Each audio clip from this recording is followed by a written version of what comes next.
قصة حرف الألف. أنا أمير، أنا أحب الرسم، اشترى لي أبي علبة ألوان، رسمت أسدا ورسمت أناناسا. قصة حرف الباء.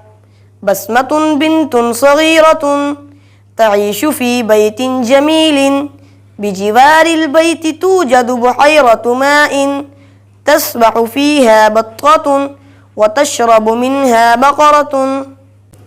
قصة حرف التاء. تامر يحب الفاكهة، ذهب تامر مع والده إلى بستان الفواكه. في البستان رأى شجرة تفاح وشجرة تين وشجرة توت ونخلة بها تمر. قصة حرف الثاء.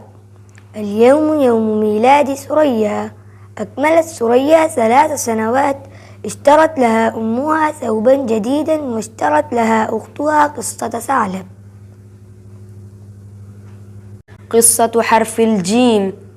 جاسر وجميل وجمال في المدرسة، دق جرس الفسحة، جاسر أكل جوافة وجميل أكل جزرا وجمال أكل جبنا.